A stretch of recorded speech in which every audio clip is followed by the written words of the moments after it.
On today's Solo Sunday News, could Private Party be heading to WWE? Where exactly is AEW's Hikaru Shida? Hikuleo makes his WWE debut finally. And will Ospreay and Alex Windsor announce their engagement? Hello and welcome to WhatCulture Wrestling, the Solo Sunday News. Myself, Andrew Ballard. I hope you're good. I hope you're well. I hope your weekend is going as well as it possibly can do. I mean, the Club World Cup has finally started, so yay. I mean, hey man, I will take my football fix wherever I can get it, I guess. So beggars cannot be choosers in this situation.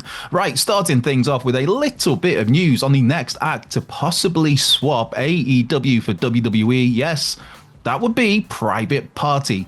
Now, it was first reported that Isaiah Cassidy and Mark Quinn were in a contract year here in 2025, as in their existing deals would be up at some point this year. In an update on this situation, Dave Meltzer over at the Wrestling Observer notes that Private Party's AEW deals are up very soon. Additionally, on this topic, Fightful Select notes that they'd heard earlier this month that WWE at least had preliminary interest in Cassidy and Quinn. That was before the frame of reference was known for their current AEW deals. This Fightful story also adds that it's not known whether AEW has offered Private Party a new contract or if WWE has reached out with a formal offer yet, though. I mean, of course, a formal WWE offer could only be made once those AEW deals expire. I mean, that said, there are ways to essentially sound the talent out, I guess. Maybe getting someone friendly with Private Party to just casually ask, a friendly question about what's going on with your contracts. Then that message makes its way back to management. And, I mean, is that morally correct, ethically correct? Not particularly, but it happens a lot and technically isn't breaking any legal rules in most cases. Anyway, could Private Party... could they be heading to WWE then? I mean, let's take a look at the evidence. Their AEW deals, they are said to be up very soon, as per Meltzer. They've not been seen on AEW TV since January. That was when they dropped the AEW tag team titles to the Hurt Syndicate. By all accounts, both Quinn and Cassidy have been fit and healthy in that time as well. I mean, they did return to House of Glory back in... was that March? Was it the City of Dreams? I mean, hey, don't be sleeping on House of Glory, man. If you've got a Triller Plus subscription, HOG is included in that, and they put on just such a great product. I will plug that to the high heavens. And I mean, just last weekend, Mike Santana finally lost his HOG World title after over 550 days. The no good, underhand, nefarious Charles Mason finally cashing in his title shot after attacking Santana and Tomohiro Ishii. If you've been sleeping on HOG and if you've been sleeping on Mike Santana, do not. Santana has been killing it in HOG for the last couple of years. Just so many bangers across the board against people like Kenta, Josh Alexander, Psycho Clown, Takeshita, Dijak, Penta. There was a really fun match against Amazing Red, my boy, absolute Ricky Starks, nowadays Saints. The point being, Mike Santana has been killing it, and it looks like a huge second half of 2025 for him. That TNA World title in his sights, reports of WWE interest. But yes, away from this this non-paid for plug for House of Glory and Triller Plus, back to Private Party and their WWE interest. Now, despite finally winning the big one, beating the Young Bucks for the AEW tag titles that was October, I think, Private Party, through no fault of their own, just had a fairly, it's not unfair to say it was an underwhelming title run. And again, it's not really through any fault of their own. This was a team that had been AEW since day one, AEW Originals, presented initially as the hot young team, the hottest rising young team on the planet. Then you wait, 5 years to finally give them that title win. For them to only have 2 successful title defenses, which one was in that 4-way match at Full Gear, the other being a collision match against Leo Rush and Action Andretti. And then they just get steamrolled by the Hurt Syndicate in less than 10 minutes. And then haven't been seen since, which is, we're approaching nearly 6 months now since the last time Private Party was on AEW TV. So, just in my opinion, it doesn't look good if you're an AEW fan wanting to see more AEW action from Private Party. But that is merely my opinion.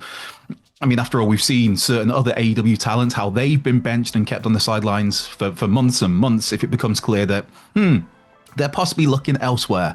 Just off the top of my head, there was Ricky Starks, there was Miro, there was Malachi Black, there was Penta, there was Ray Phoenix, there was even Mariah May, who went from being involved in one of the top storylines, if not the top storyline in the company, to then just taken off TV completely once it became clear that, I think she's maybe looking at WWE rather than re-signing with AEW. So I feel like the point has been laboured here, just a smidge, but you can make up your own minds. The basics are Private Parties, AEW deals are up very soon. WWE has had interest. Quinn and Cassidy haven't been used on TV for nearly 6 months.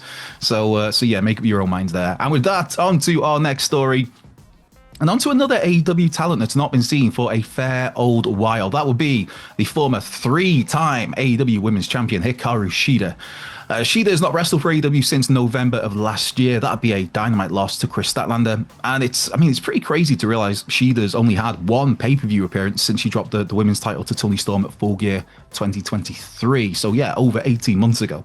I think Shida's great. One of the best workers in a totally stacked women's division. But yeah, it's now 7 months since her last AEW appearance at all.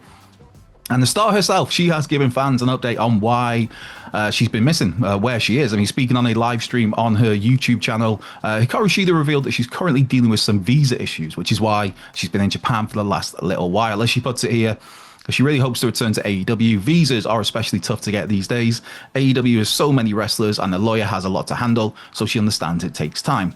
She hopes she can go back to AEW soon. For now, she's enjoying her time in Japan and recharging her energy to wrestle in the US again. And then Shida wrapped up by asking fans to wait for her and that she's happy for those who have supported her along the way. So we at least now know why Hikaru Shida hasn't been in action for AEW, though we don't have any details, on when exactly she'll be able to return to the States and pick things up for Tony Khan's promotion. But in the meantime, Shida has been in action over in Japan. I looked at it this morning. I believe it's 7 matches she's wrestled so far in 2025, the last of which being the end of last month, the end of May, for Kokugen Pro. So speaking of wrestlers, though, who some fans have put on a missing persons report for, and Hikuleo has finally made his WWE debut.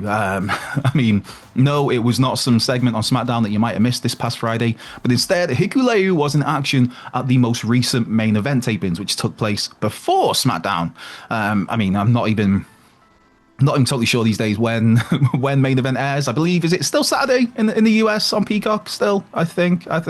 Anyways, Hikuleo went one-on-one with Pretty Deadly's Kit Wilson.